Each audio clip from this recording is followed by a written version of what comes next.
Aquella nublada mañana de martes, Ana Martínez se despertó con una ligera contracción y un peso familiar en el pecho, más emocional que físico. El pequeño apartamento a las afueras de New Haven aún olía a desinfectante barato y café rancio, y el televisor de la sala, que Rayane había dejado encendido la noche anterior, proyectaba destellos azules que danzaban sobre las paredes desconchadas. Se levantó con cuidado, pasándose la mano por el bajo vientre, sintiendo los movimientos de la hija que aún no conocía, pero a la que llamaba mi pequeña luz cuando nadie la escuchaba. Seke, su hijo de 9 años, seguía durmiendo con un pie fuera de la manta, el pelo rizado despeinado como quien sueña sin descanso. Ana lo miró con ternura y culpa, la misma culpa que había arrastrado desde que se dio cuenta de que la vida con Rayane distaba mucho del hogar seguro que se había prometido construir. Tenía 26 años, pero parecía mayor. Llevaba en la mirada un pasado de hogares temporales, puertas cerradas, promesas incumplidas, y sin embargo, había una chispa insistente dentro de ella, una fuerza silenciosa que decía, no termina aquí. Rayane no estaba en casa esa mañana. Dijo que tenía que arreglar unos trámites, y Ana sabía lo que eso significaba.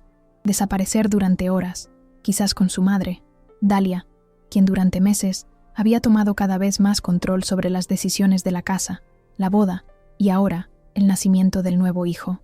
Ana había aprendido a callar para sobrevivir, pero ese silencio empezaba a asfixiarla. Algo en su interior le decía que este parto no sería como el de Seke, que algo peligroso se cernía sobre los siguientes pasos. Desde que había oído a Rayane hablar de costos y documentos firmados por adelantado, unos días antes, no había dormido bien, su cuerpo en alerta. Cuando llegó el dolor más fuerte, como un trueno en el bajo vientre, llamó a urgencias sola. La llevaron de urgencia al hospital público, sin Rayane, sin Dalia, sin nadie más que el niño asustado que la abrazó antes de que saliera la ambulancia. Seke no lloró, no dijo nada, pero sus grandes ojos marrones parecían registrar cada detalle, como si estuviera tomando nota de todo lo que no entendía.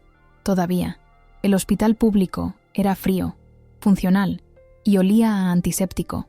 Las luces blancas del pasillo se reflejaban en las desgastadas baldosas de cerámica y en los ojos de Ana, que parpadeaban con dificultad entre contracciones cada vez más cercanas. Aun con el dolor, intentaba mantener la mente alerta, pero sentía que su cuerpo cedía al agotamiento. En la camilla, antes de entrar al quirófano, vio por unos segundos la silueta de Rayane entrando al pasillo con Dalia, ambas vestidas con una expresión de fingida preocupación. Su suegra se acercó, alisándole el pelo como si tocara un objeto, no a una persona. «Todo irá bien, querida», dijo, forzando una sonrisa. Ana sintió un escalofrío. Cuando le pusieron la máscara de oxígeno, las palabras empezaron a sonar lejanas, como si vinieran de debajo del agua, pero sus oídos, acostumbrados desde la infancia a escuchar en silencio, captaron con cruel claridad la frase que Dalia le murmuró al médico. «Si es niña, déjala. Solo tendremos niños». Y entonces, el golpe final, seco y afilado como un cuchillo sobre papel. «Ya firmé los papeles». Era la voz de Rayane. Anne quiso gritar, moverse, protegerse. Pero su cuerpo ya no era suyo.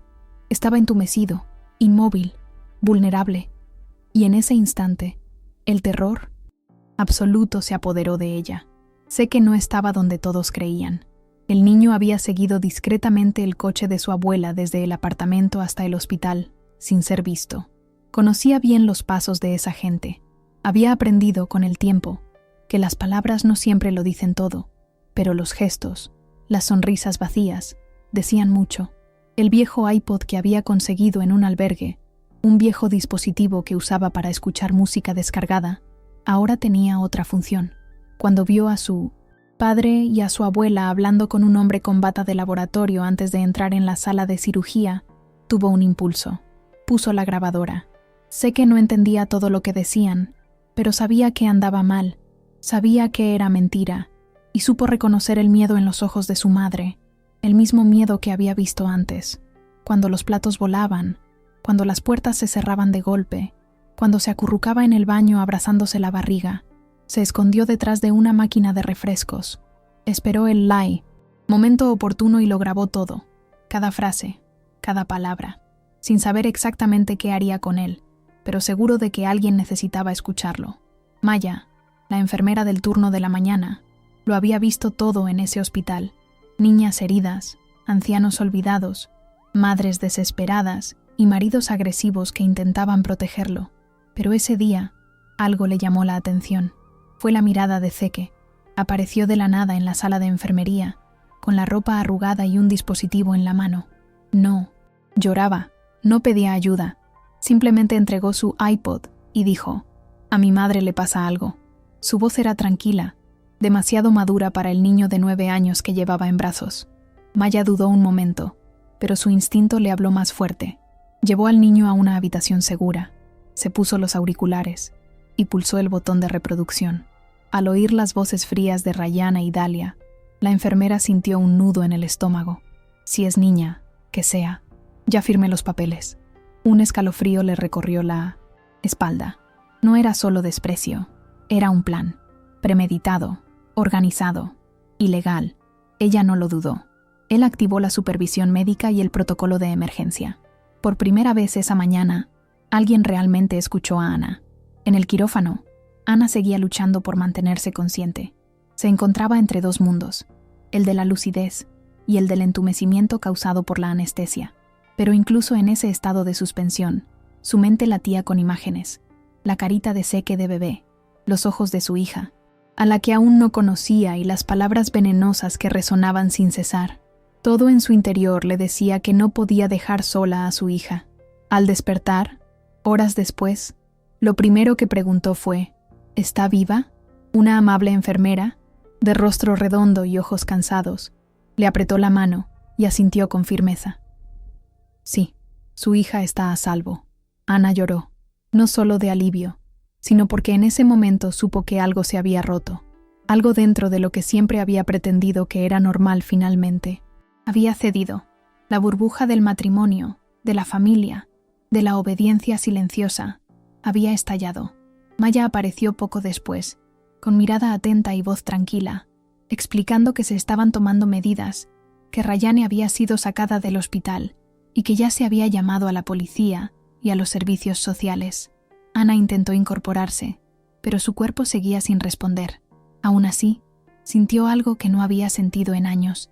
La estaban protegiendo. Maya no le contó todo de inmediato. Sabía que Ana necesitaba tiempo, seguridad, control sobre lo que vendría después. Pero había algo urgente en los ojos de la madre que la enfermera reconoció. No era solo miedo, era un hambre verdaderamente desesperada. Maya entonces explicó cuidadosamente: «Tu hijo grabó una conversación entre su padre y tu suegra. Eso nos ayudó a actuar. Fue gracias a él que pudimos evitar que ocurriera algo peor». Los ojos de Ana se abrieron de par en par. Su mente, aún confusa, intentaba unir las piezas. Zeke, su hijo, el mismo que había intentado proteger desde que nació, al que le había enseñado a no hacer ruido cuando su padre estaba de mal humor, al que había consolado con historias inventadas para disfrazar sus gritos. Él era quien la protegía ahora. Ese pequeño héroe con la camiseta desteñida y la mirada atenta había salvado a su hermana con valentía y silencio. Un sollozo escapó de su pecho. Por primera vez en mucho tiempo, se permitió sentir lo que había estado tratando de ocultar: orgullo, dolor, amor y una vieja ira que finalmente había encontrado un nombre. Mientras Ana procesaba lo que había oído, Zeke esperaba afuera, abrazado al abrigo que su madre había dejado caer al subir a la ambulancia. La trabajadora social del hospital se sentó a su lado, le ofreció un jugo e intentó iniciar una conversación.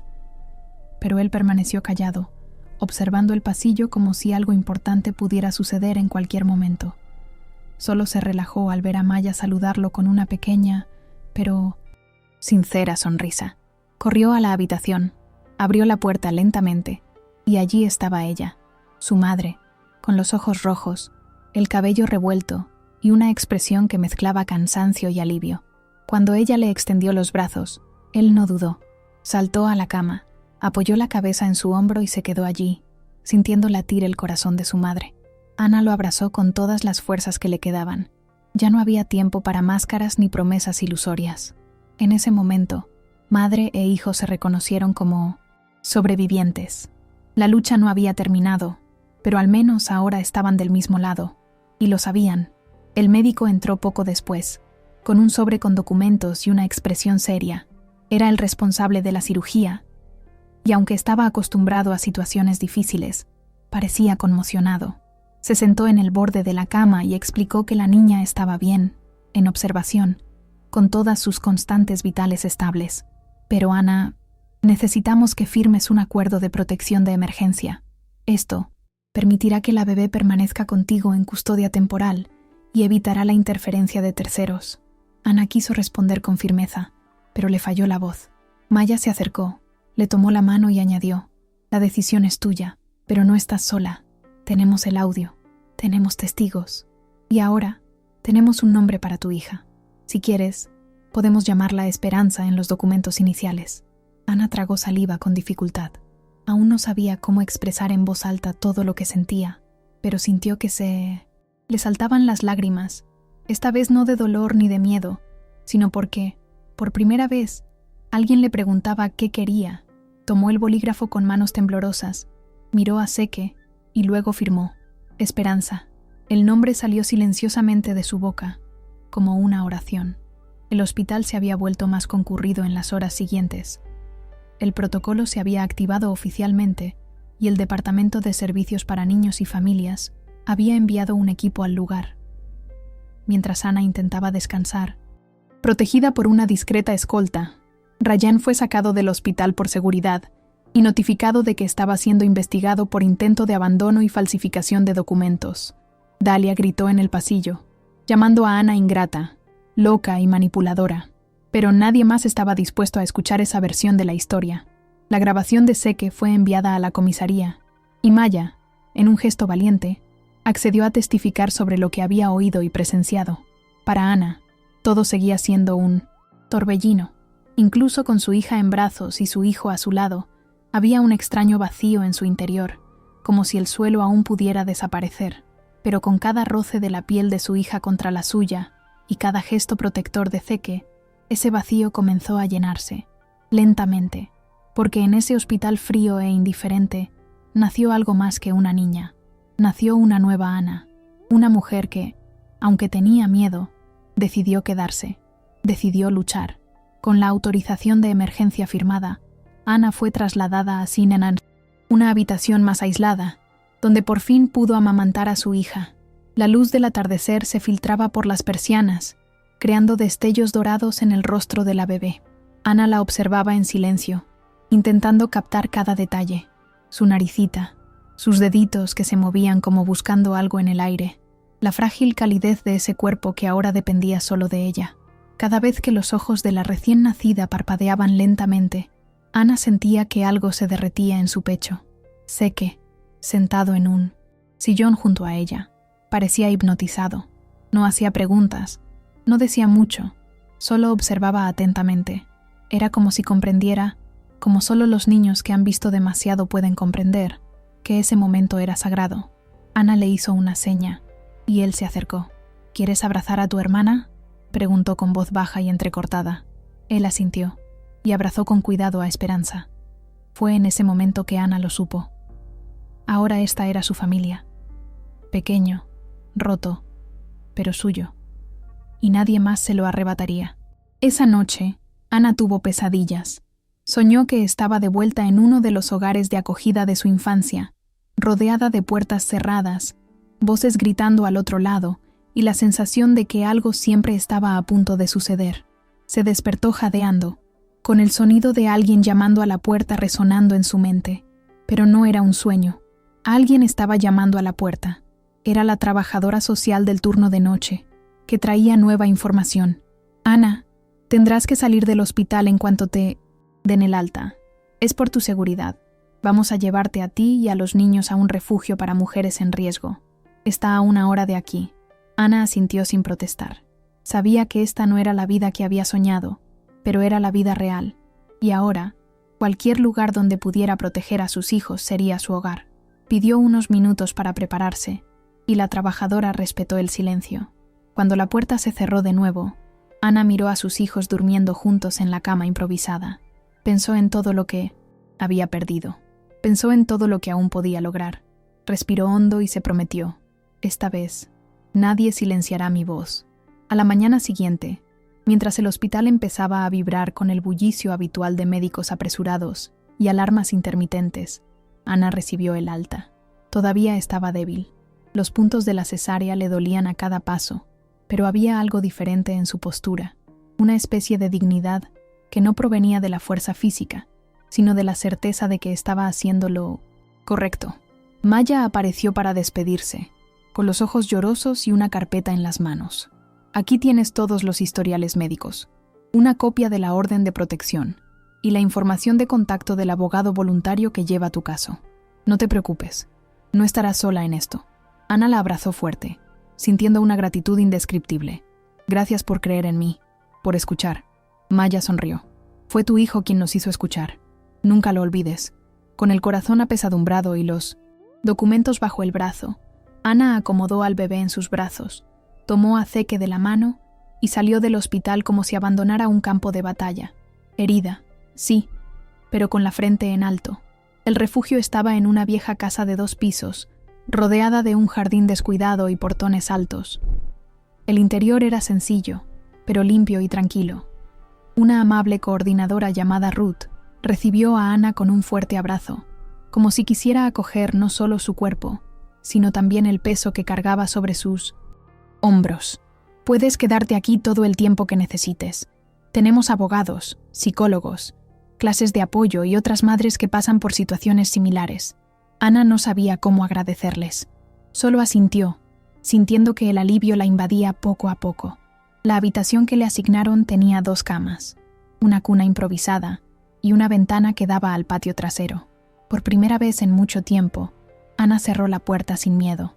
Se sentó en la cama, se quitó los zapatos y dejó que Zeke explorara el espacio con la curiosidad de quien por fin podía respirar. ¿Vamos a estar bien aquí, mamá?, preguntó. Ana lo miró con lágrimas en los ojos y respondió con la voz firme que aún estaba aprendiendo a reconocer. Vamos, hijo. De ahora en adelante, estaremos bien. Comienza de nuevo. Los primeros días en el albergue fueron una mezcla de silencio y descubrimiento. Ana apenas hablaba, pero lo observaba todo. Las miradas de otras mujeres con cicatrices similares, la risa contenida de los niños que aún sabían jugar, los tablones de anuncios con avisos sobre audiencias, albergues, sesiones de terapia de grupo. Era un mundo donde el dolor tenía una dirección, pero también una salida.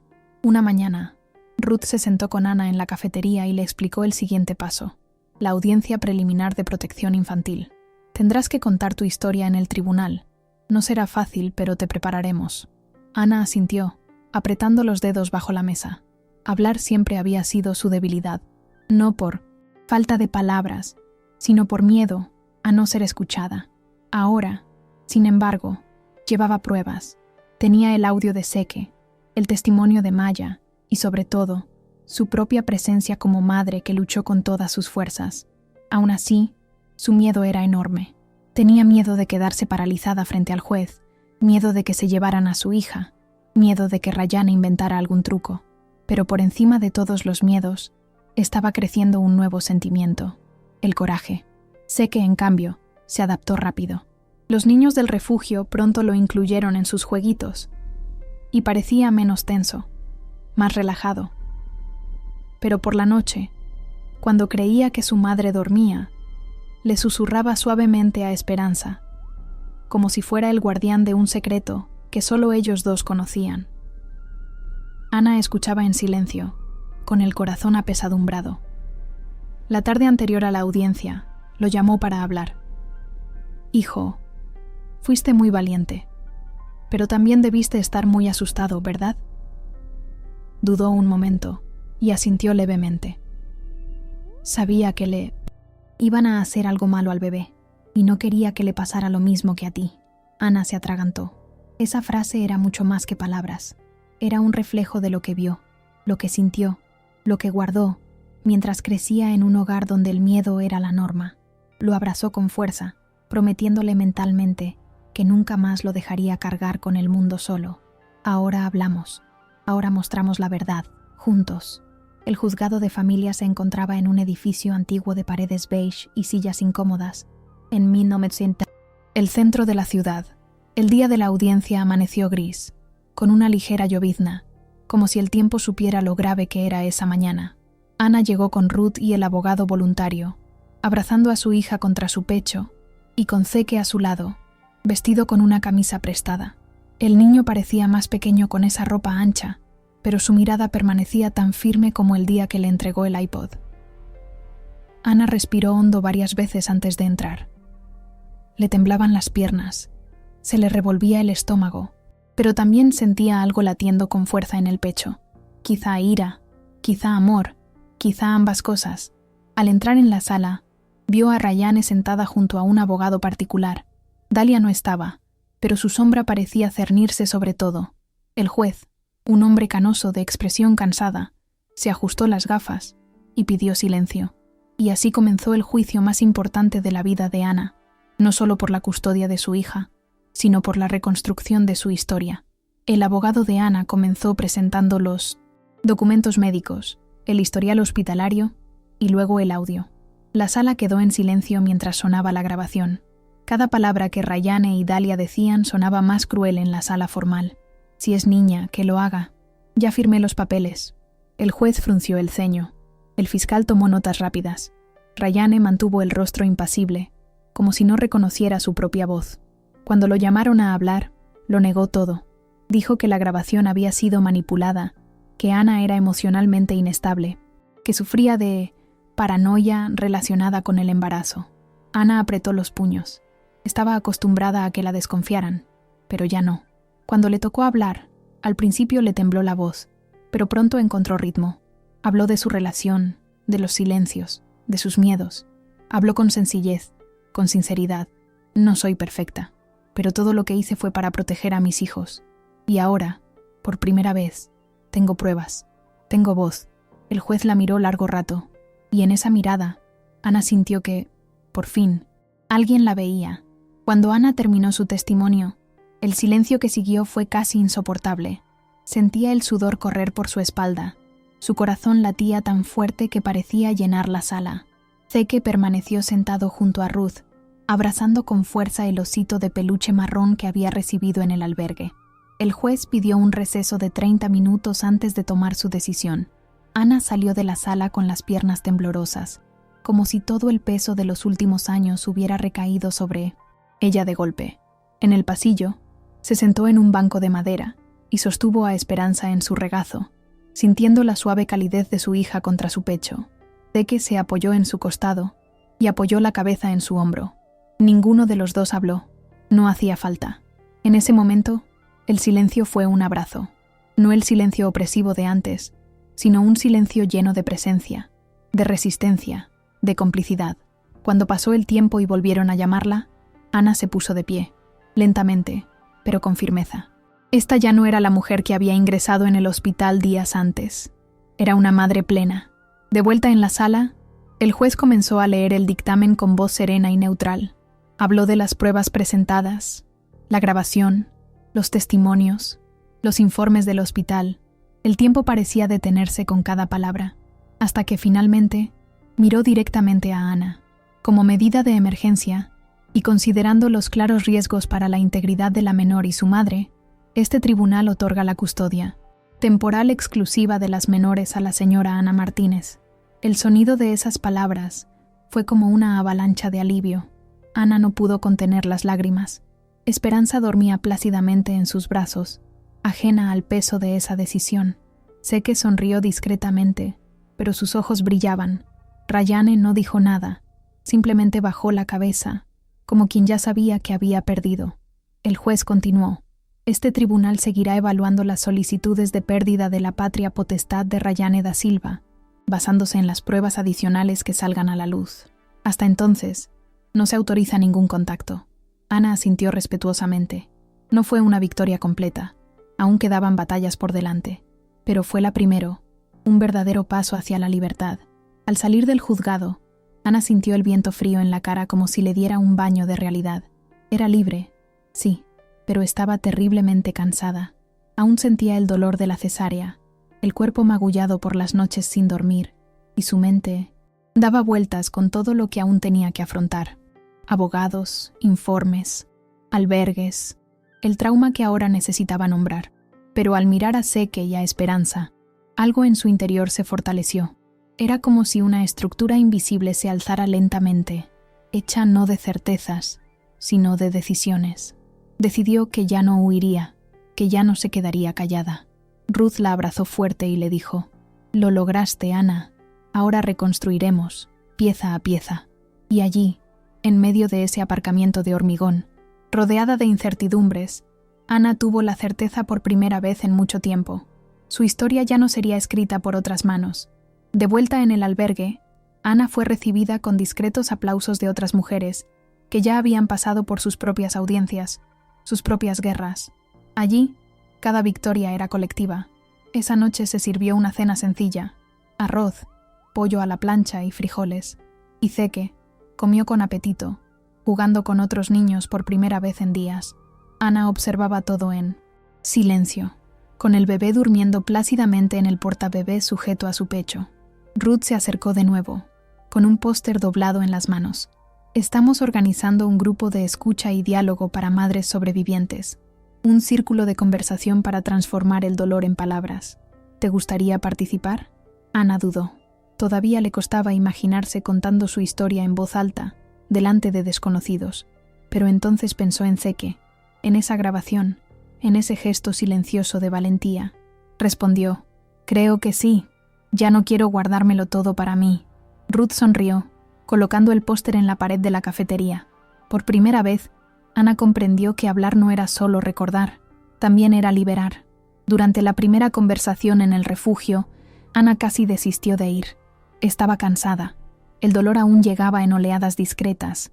Y la vergüenza, la vieja vergüenza, forjada desde la época de las casas de acogida, insistía en decirle que su historia no merecía ser escuchada. Pero algo en Seke, quien la animó con un simple «Anda, mamá, yo cuido de Esperanza», la hizo cruzar el pasillo hacia la pequeña habitación, donde otras 5 mujeres ya estaban reunidas en círculo. Provenían de diferentes orígenes, pero compartían el mismo cansancio en los hombros y las mismas marcas invisibles en los ojos. Cuando le llegó el turno de hablar, Ana se tomó su tiempo. Las palabras salieron vacilantes, como si estuviera palpando el aire. «Siempre creí que era mi culpa, por tomar las decisiones equivocadas, por aguantar demasiado, por no irme antes». Las demás escucharon en respetuoso silencio.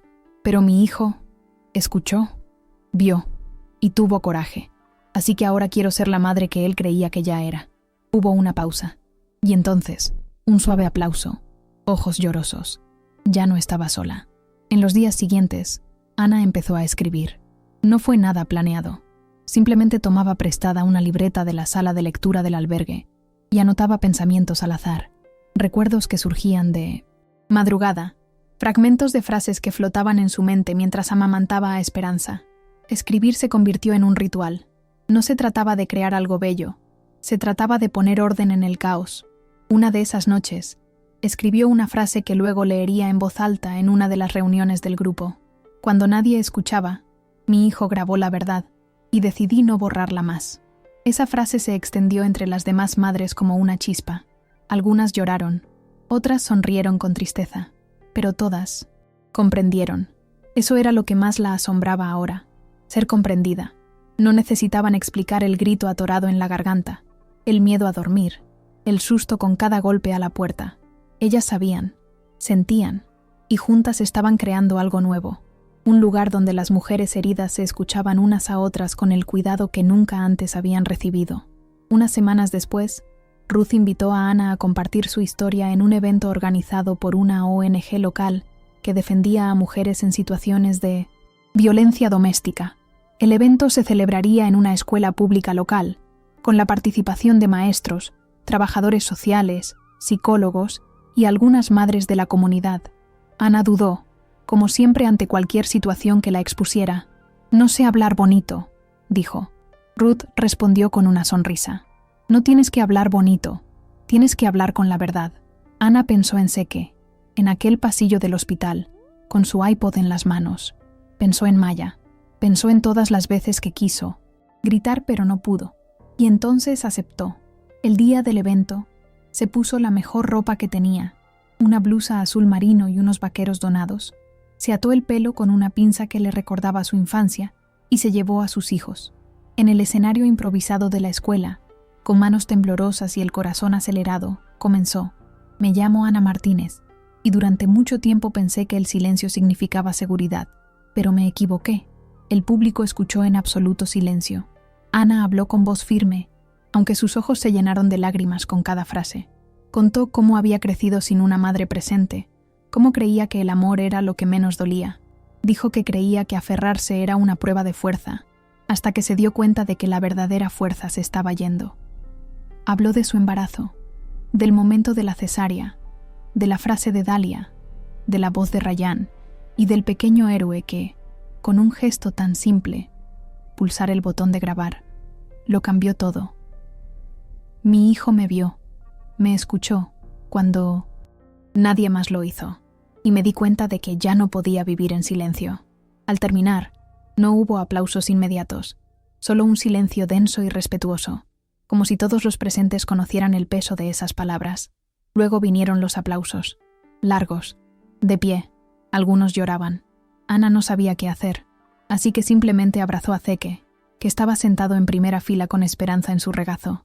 Y en ese abrazo, supo que algo había cambiado, no solo en ella, sino en el mundo que la rodeaba. Después del suceso, varias personas se acercaron a Ana.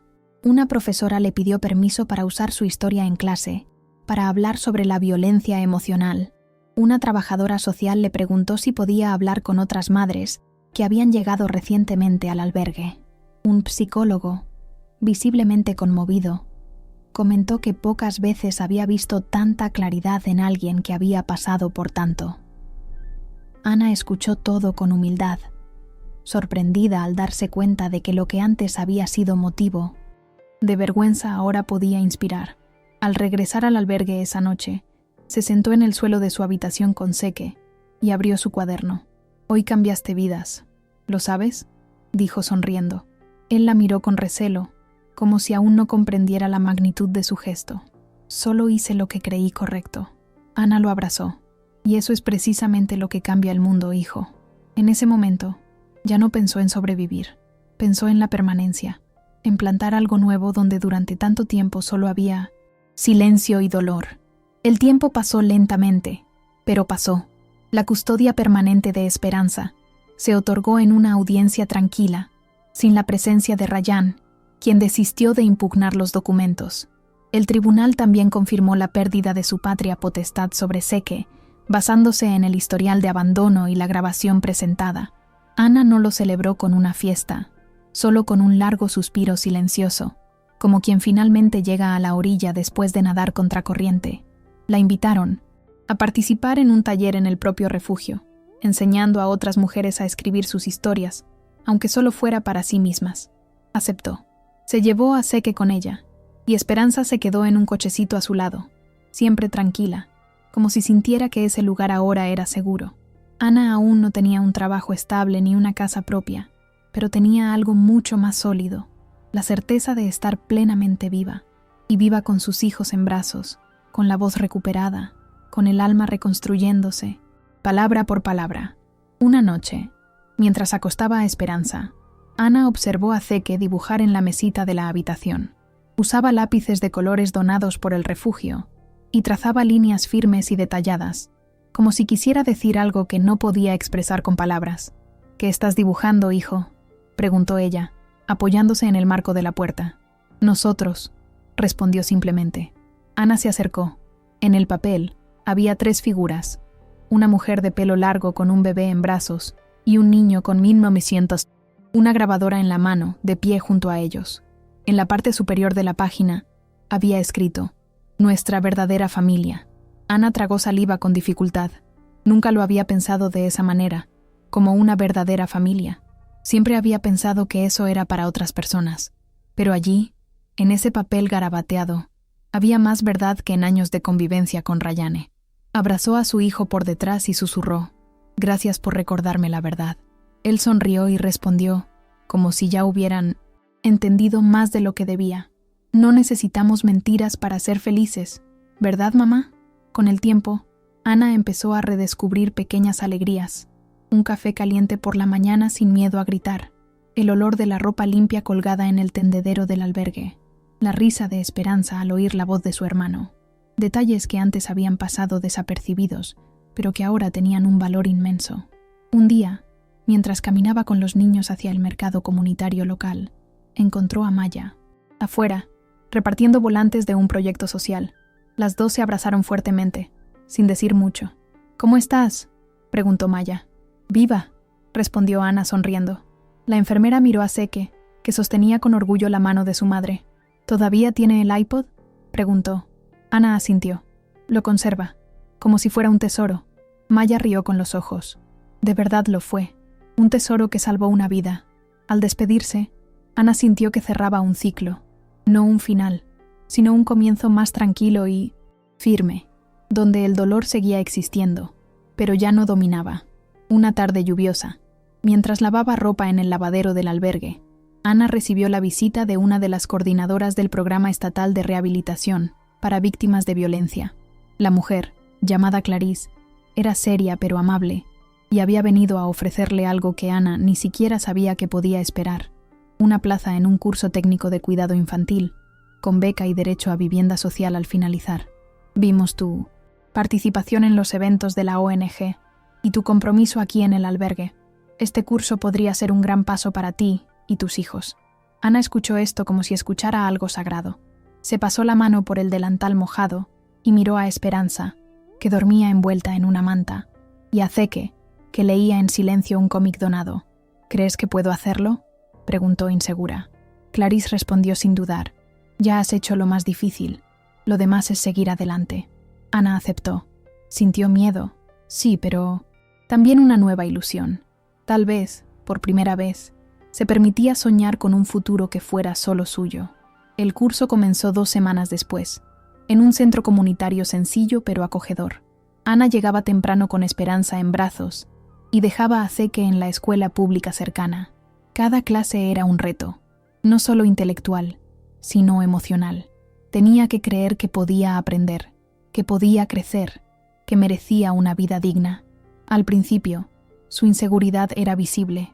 Tartamudeaba durante las presentaciones y se equivocaba con los términos técnicos, pero no se rindió. Pronto, empezó a ayudar a otros estudiantes con dificultades de lectura, y la propia profesora notó su dedicación. «Tienes un don con la gente, sobre todo con los niños», dijo un día. Ana sonrió, sin saber cómo reaccionar. «Es que antes era una niña invisible, y ahora sé cómo no dejar que nadie se sienta así». La frase se le escapó sin querer, pero seguía resonando. Era verdad, todo su dolor, toda su historia, ahora, tenía un propósito. Y para Ana, esto era más grande que cualquier diploma. Era la oportunidad de transformar una cicatriz en un faro. A medida que Zeke progresaba en sus estudios y le iba bien en la escuela, Ana consiguió un lugar en un pequeño apartamento subvencionado por el programa social 6 meses después. Era un lugar sencillo, con 2 habitaciones, paredes blancas y un pequeño balcón, pero a ella le parecía un castillo. El día de la mudanza, Zeke ayudó a cargar cajas con las pocas pertenencias que habían acumulado: libros donados, ropa, una radio portátil y, por supuesto, el cuaderno de Ana con sus apuntes y el iPod cuidadosamente guardado en una caja de plástico. Al entrar a su nuevo hogar, Ana se arrodilló en el centro de la sala y lloró, no de tristeza, sino de una alegría silenciosa que venía de lejos. Zeke corría por las habitaciones, probando los interruptores y abriendo ventanas. Esperanza, en brazos de su madre, balbuceaba dulces sonidos. Era el hogar que Ana soñaba de niña, en los hogares temporales, mirando por las ventanas de las habitaciones frías. Ahora era real, y era suyo. La primera noche en el nuevo apartamento fue tranquila. Ana preparó una cena sencilla: arroz con verduras y un huevo frito, y los 3 comieron juntos en el suelo de la sala, que aún no tenía mesa. Encendieron una vela en el centro, como si fuera un ritual de bienvenida, y Zeke pidió: «Mamá, prometamos que aquí nadie gritará, nadie dará órdenes, nadie desaparecerá sin avisar». Ana sonrió con lágrimas en los ojos. «Lo prometo. Aquí escuchamos y hablamos». Eso fue, escuchar y hablar. 2 cosas que parecían simples, pero que habían sido negadas durante tanto tiempo. Esa noche, se acostó con Esperanza a un lado y Zeke al otro, y se quedó allí, mirando el techo blanco. No había lujos, pero sí paz, y por primera vez se sintió plena, no porque lo tuviera todo, sino porque sabía que podía reconstruir cualquier cosa, siempre y cuando tuviera a sus hijos a su lado y coraje en el pecho. En los meses siguientes, Ana se convirtió en una presencia habitual en eventos comunitarios y grupos de discusión sobre violencia doméstica y derechos maternales.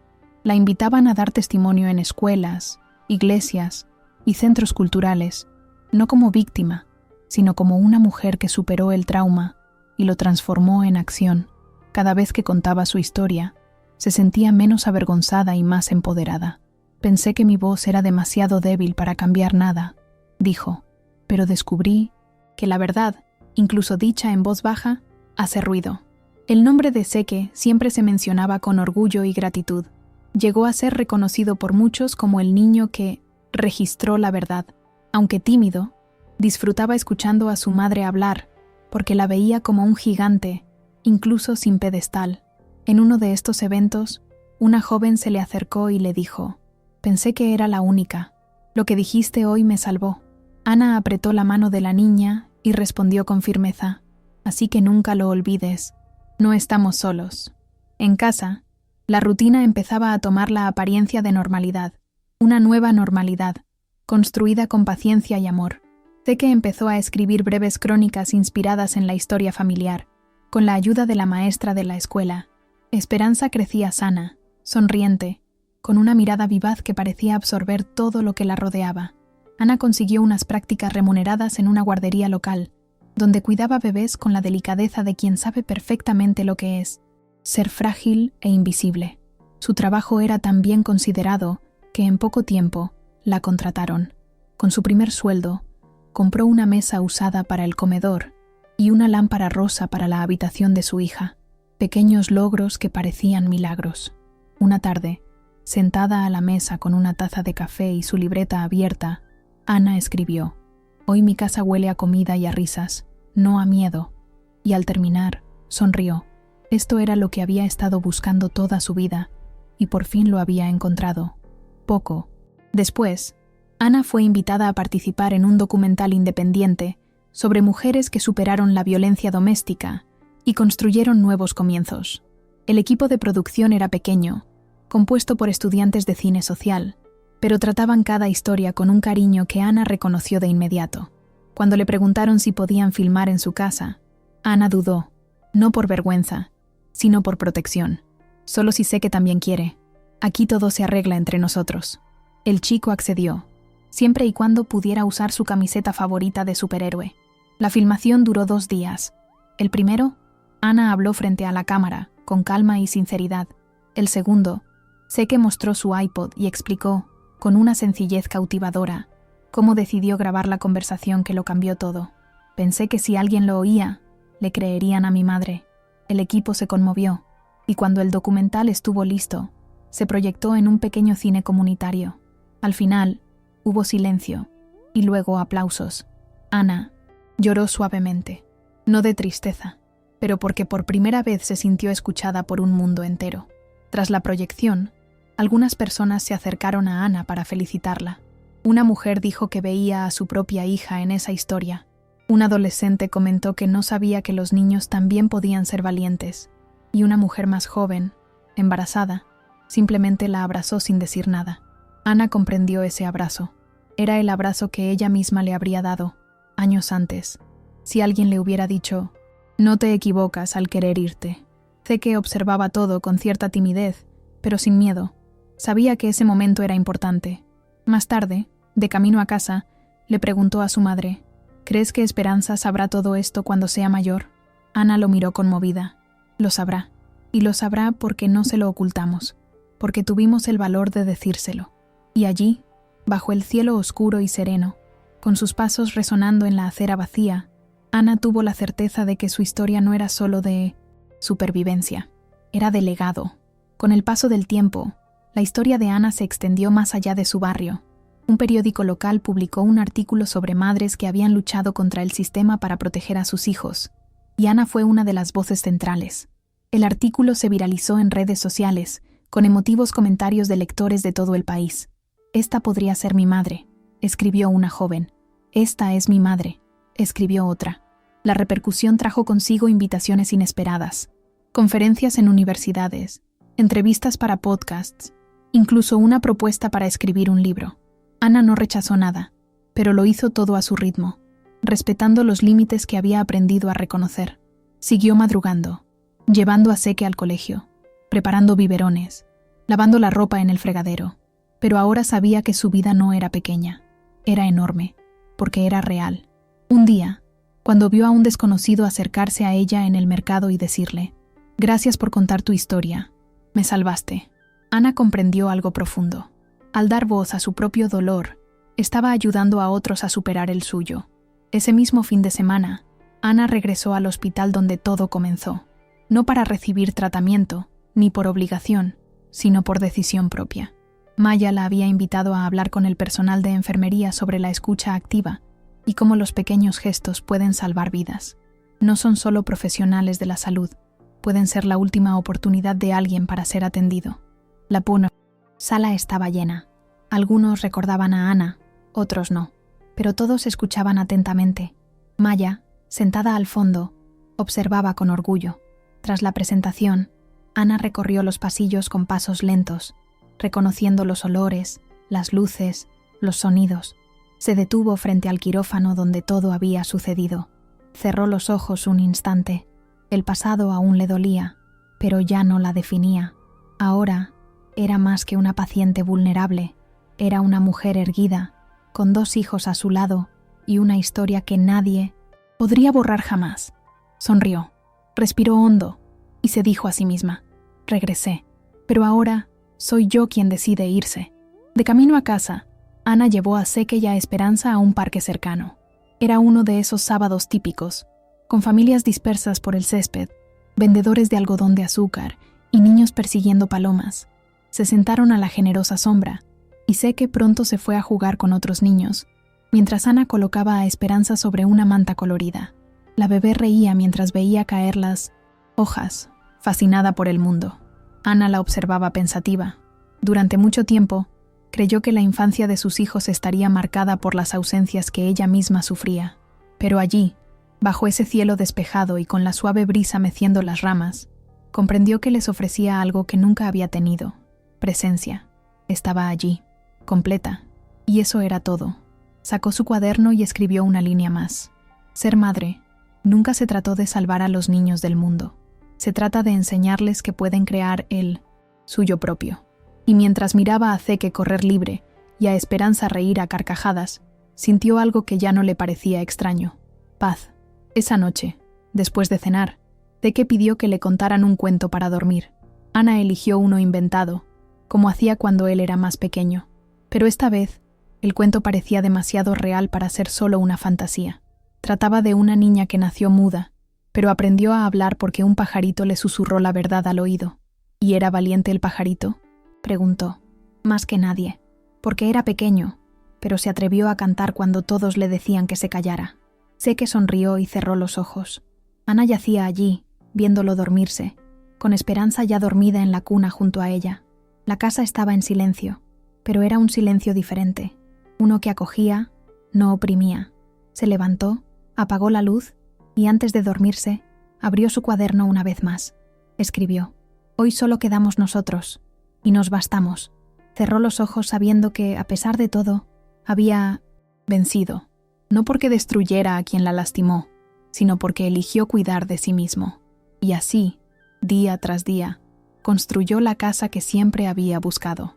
Meses después, Ana fue invitada a un evento nacional sobre los derechos de la infancia y la adolescencia, promovido por una institución respetada.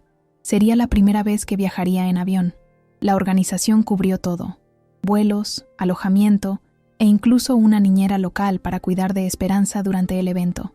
Seke viajó con ella, ansioso, con Into, los ojos brillantes mientras observaba las nubes por la ventana. En el evento, Ana no leyó un discurso preparado. Habló como siempre, con el corazón. Mi hijo no solo salvó a su hermana, también me salvó a mí, porque en esa grabación me demostró que merecía ser escuchada. La sala volvió a quedar en silencio. Al final, recibió un certificado simbólico como regalo, por transformar el dolor en voz y el silencio en justicia. Ana sostuvo el papel en sus manos como si fuera un pedazo del futuro. Al salir del auditorio, Seke le preguntó si se sentía famosa. Ella rió. Famosa, no, pero real. Y eso es mejor que cualquier fama. El regreso al apartamento fue tranquilo, con Seke durmiendo en el banco junto a ella y Esperanza babeando en su regazo, completamente entregada. Al abrir la puerta, Ana percibió ese olor familiar de una casa habitada, una mezcla de jabón de bebé, arroz del almuerzo y libros usados. Acostó a los niños y permaneció despierta un rato más. Tomó el iPod de Seke, aún cuidadosamente guardado en una caja azul, y volvió a escuchar la grabación. Las voces de Rayane y Dalia ya no la asustaban, la indignaban, sí, pero sin paralizarla. Lo que más la conmovía ahora era el sonido de la respiración de Seke de fondo, grabándolo todo con sus pequeñas manos y su enorme corazón. «Gracias, hijo», susurró, mirando por la ventana. Y allí, sola en la sala, Ana comprendió con claridad que el pasado no dejaría de existir, sino que ella se había vuelto más grande que él, y que, a pesar de todo, había vencido, con valentía, con amor y con verdad. Hoy, Ana sigue viviendo en el mismo apartamento, ahora con cortinas amarillas que ella misma cosió y una estantería llena de libros donados y ganados con esfuerzo. Seke está en 6º grado, escribe cada vez mejor y dice que algún día hará una película sobre su propia vida. Esperanza empieza a caminar, habla con los ojos y tiene la sonrisa más amplia que Ana haya visto jamás. El cuaderno de Ana está casi lleno. Sigue, escribiendo, a veces sola, a veces en círculos de conversación. Sigue escuchando a otras mujeres, ayudando a otras madres, extendiendo la mano como una vez ellas la extendieron a ella. Su historia no se cuenta como un final feliz, sino como un comienzo firme, construido con ladrillos de dolor, coraje y esperanza. Y si alguien le pregunta cómo ha cambiado todo, responderá con la misma frase que escribió hace mucho tiempo. Cuando nadie escuchaba, mi hijo registró la verdad, y yo decidí no. Bórralo más.